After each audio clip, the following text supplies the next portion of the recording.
Important thing that we have a very clear vision of where we go, a goal, where do we go? Because you can have the best ship in the world, you can have the best cruise liner, but if the captain does not know where to go, that ship will drift around the world and out there at sea and will never end up anywhere. And this is exactly the way it is in real life. If you don't have a goal, if you don't have a vision, you just drift around and you're not going to be happy. This is why it is so important to have that vision. Now, I created that vision in Austria because I grew up after the Second World War. Austria, right along with Germany, lost the Second World War, thank God. And the problem was that everyone was so depressed because they lost the war that there was alcoholism everywhere. There was, of course, depression. There was a terrible economic situation. There was famine. There was starvation and all of those things. And also it was kind of a little place and narrow. I felt I wanted to get out of there. I wanted to escape. And I couldn't see myself really to work there and to stay there, to work in a factory or to work on a farm, or to even to follow my father's footsteps and to become a police officer. I couldn't see that either. As a matter of fact, that's what my parents wanted me to do. They wanted me to become a police officer and to marry a girl by the name of Heidi and to have a bunch of children and to run around like the Von Trapp family in The Sound of Music. But that's not what I saw. This was the vision of my parents, but not mine.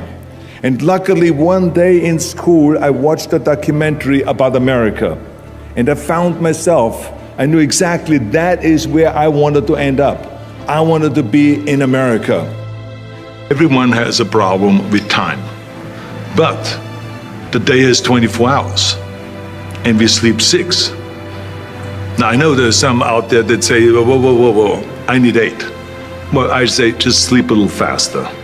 Because the bottom line is we have 6 hours of sleep, 24 hours are available, so you have 18 hours now available to your work, your family, your hobbies, and also to learn something new or to do something new, which could easily be that you want to learn a new language, or that you want to read as a New Year's resolution, I have to read a book every week, or you say, I'm going to go and reshape my body.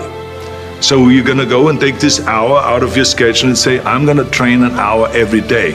So this is, for most people, a huge challenge, but it is totally doable, I can tell them, because the kind of things that I did when I came to this country, I mean, I went to school, I was working in construction, I was working out my 5 hours a day, I was taking acting classes from 8 o'clock at night to 12 midnight, I was doing all of those things. I wanted to make sure that out of the 24 hours of the day, that I don't waste one single hour. Those hours were too precious. And so there I just want to tell people, don't give me this thing, I have a difficult time with the time and I don't have time for this and I don't have that. You have time. The body is very important, but the mind is more important than the body. You have to visualize what that body ought to look like in order to make it win, because that's what creates then the will that you need to go to the gym every day.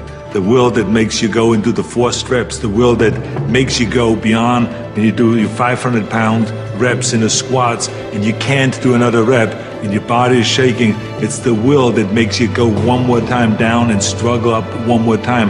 And so it's all of this, so the mental aspect that motivates you and that makes the difference between you being in the gym full of joy and looking forward to doing that extra rep and looking forward to doing those extra 100 reps in the sit-ups and working past the pain barriers. That all is the mind, that's not the body. So this is why I think the body is very important, but the mind is more important.